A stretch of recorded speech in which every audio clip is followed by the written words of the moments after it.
So I have about 10 minutes to make you a semi-expert on Daredevil, or just to remind you how cool he is, so let's not waste any time, but there's some spoilers for Spider-Man No Way Home here. Definitely not a movie you want spoiled by a random dude on the internet. Okay, still here? Let's get all of the No Way Home stuff out of the way first. So, DD is officially in the MCU, and even with all the multiverse shenanigans, this one is definitely the one that we've loved since 2015. But Matt and Peter's relationship dates back to the 60s in Amazing Spider-Man 16, and ever since then, they've been best buds. Well, I mean, there was that one time when Daredevil dressed in a fat suit as the Kingpin while also wearing his usual costume underneath it, but that was just some comic hijinks, and bro was just trying to do things the legal way, because that's Matt's whole thing. Until it isn't, but we'll get there soon enough. With their relationship spanning almost Daredevil's entire publication history, and them having even 2 different combo runs, it makes sense that we would be formally introduced to him in a Spider-Man movie. We still have to wait on exactly what that means for all the other characters he's met while protecting Hell's Kitchen, but I'm sure it'll be great. And speaking of what Charlie Cox's Daredevil's introduction means for the MCU, let's talk about that right now. So if you haven't been watching Hawkeye, and why would you? Okay, that is a little harsh. So if you haven't been watching Hawkeye, and if you're like me, you're probably just waiting until you can binge the whole thing in one go, then spoilers, but Kingpin has also been introduced to the MCU. Given that he's been an on and off Spider-Man and Daredevil villain over the past years, and given Spider-Man's more neighborly approach at the end of No Way Home, we may even get that showdown between Spider-Man and Kingpin, with a little help from Daredevil too. But another closer fight we might see coming is between Daredevil and Echo. Also introduced in Hawkeye, Echo's history is intertwined with Daredevil, Kingpin, and even another night-based vigilante, Moon Knight. We already know that Echo is getting her own spin-off, so the next time that we do see Mr. Murdock suit up could be sooner than you think. Okay, final thing tied to No Way Home. Even though Matt's cameo is pretty quick, we get 2 really important things from that particular scene concerning his character. The first is that we see Matt offering legal counsel to a hero for once, which is something that he often did in the comics, and no, Punisher isn't a hero, so he doesn't count. And the second, and admittedly more interesting one, is his version of the Spidey-Sense. So when that brick was thrown through the window and he catches it like it was nothing, we can see that at least in that instance, Matt's radar sense, as it's called, is at least on par with Pete's Spidey-Sense. Now, Matt, up until this point, has been able to fight and traverse around the city very easily, but this is something completely different. Stan, the man himself, has said that Daredevil's radar sense is arguably stronger than Spider-Man's, and while there are some differences, like Spidey-Sense having an element of precognition, while Matt's radar sense is more about detecting subtle differences in a large area around him, allowing him to react to them, but come on, they're used for pretty much the exact same things. The radar sense does have a built-in weakness though that the Spidey-Sense just doesn't. Now, after years of training, Daredevil's been able to finely tune his sense, but get him in a Spider-Man 3 sound trap, and he's down for the count. With Matt now not knowing who Peter is, we might even get to see them come in conflict with each other, and maybe him and Daredevil will have to put those senses to the test against each other. I still have my money on Spider-Man though, but you know, this video's not about him. Another similarity between Daredevil and the Webhead is that they both have had a really bad track record of keeping their secret identity, well, secret. He's told those close to him like Karen and Foggy, but even enemies like Kingpin have found out his secret. And because DD and Spider-Man just have to have a lot of similarities, Daredevil's identity was also revealed to the world, but instead of enlisting the powers of a wizard or in a Spider-Man comic that no one likes to talk about, Mephisto, Matt just got the children of the Purple Man, aka Kilgrave, to use a special machine to make everyone forget, which sounds very reminiscent of something. People still know who Matt Murdock is, so at least he still got that. Something tells me though that we probably won't be seeing that storyline pop up for him anytime soon. Now, we've talked a lot about Daredevil and Spider-Man's connection so far, but there's also an animal connection that isn't usually talked about at least as much. If you know anything about the Heroes in a Half Shell and also love the Devil of Hell's Kitchen, then you might have noticed that there's a lot of similarities between Daredevil and the Teenage Mutant Ninja Turtles. They both got their powers from a radioactive ooze accident. They were trained by curmudgeon old guys named after pieces of wood who were a part of the main baddie group, and they both fight groups named after body parts. In the original origin of the Teenage Mutant Ninja Turtles, you can even see the canister hitting a young boy before spilling on the cold-blooded reptiles with attitude, so technically, they definitely exist in the same universe, but since TMNT have only crossed over with Batman in terms of superheroes so far, I guess we just have to keep waiting for the crossover that makes way too much sense to actually happen.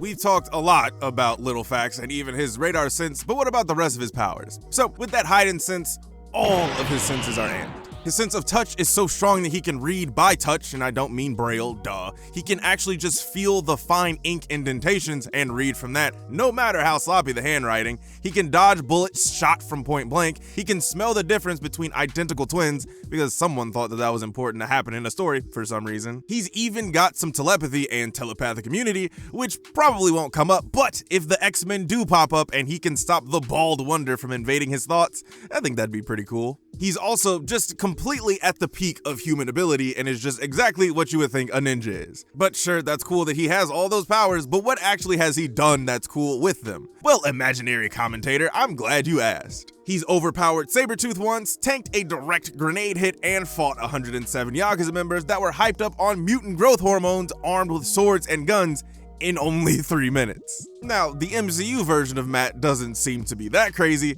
but even his more grounded version is constantly beating up waves and waves of dudes, and that's good enough for me.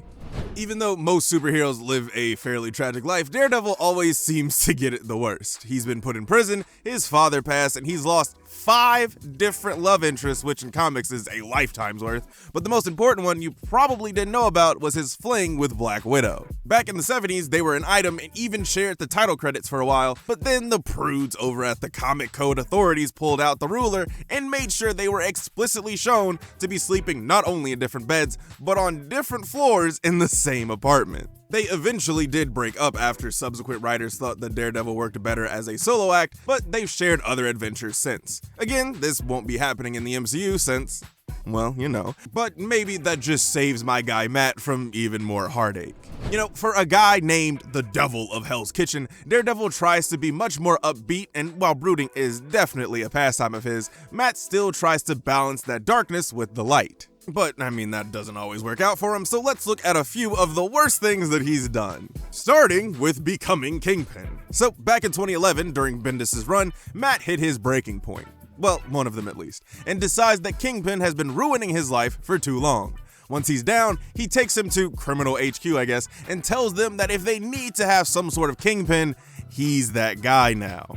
But that's not the only time that he defeats an enemy and decides that he should take over their organization. The next time that happens is during the Shadowland arc, where Matt takes over the Hand and builds this massive prison in the middle of Hell's Kitchen. Now, he was possessed by a demon called the Beast of the Hand, so maybe that shouldn't totally be counted against him. One of the things that makes Daredevil stand out is, of course, that he doesn't see the world in the usual way, but there's been times where he's regained his sight and even had a more powerful sight. But let's start with him getting his regular sight back. He's had his vision restored by the OG Beyonder during the first Secret Wars. Moondragon and Tony Stark restored his vision on separate occasions, but Tony took the sight back because he loves being a people. But the last 2 times that Daredevil got his vision back are way more interesting because he becomes a god in both instances. The first one happened during 2005's Captain Universe / Daredevil #1, where Daredevil and Cap U become one. He gets all the powers that the Protector of Eternity would need, but his sight was probably a welcome addition. The latest time that he regained his sight came during 2019's War of the Realms arc, when Malekith started tearing the realms apart. In the story, Matt gets the powers of Heimdall and becomes the god without fear. Now, he technically doesn't get sight in the traditional sense, but his radar sense extends to all 10 realms now, so I'd feel like that's close enough. Unfortunately, he only had that power for a little bit, but Heimdall gave him some new billy clubs as a consolation prize, so at least he got something out of it. Finally, let's talk about some of the canceled Daredevil projects. I went this entire video without talking about 2003's Disaster, but luckily we escaped a sequel to that because Elektra did so poorly. On the more well-regarded side, we almost got a Daredevil spinoff from Spider-Man the Animated Series based on his appearances in that, but it was halted to wait for the movie, and then the movie happened, and Daredevil had a stain on his reputation for years. We even almost got a game out of that era too, called Daredevil the Man Without Fear, which was developed by 5000 Foot Inc., which has only made 3 games to this day, and published by Encore, which actually did publish the Daredevil GBA game that is also not very good. The game we didn't end up getting could have been really cool though, especially for the 2000s. The story wasn't going to be tied to the movie at all and was going to be its own thing, which is already a good sign, and it was going to be open world where you could stumble across random crimes, Spider-Man style. but the coolest thing was that it was going to include Arkham's detective vision a full 6 years before Asylum would have been released. Unfortunately, Marvel thought that it strayed too far from the source material somehow and pulled the plug. Also, unfortunately, if DD were to get a game now, it would most likely be considered an Arkham clone, which is whack, and probably wouldn't get its due. Still wouldn't hurt to try though, I'd pre-order a copy.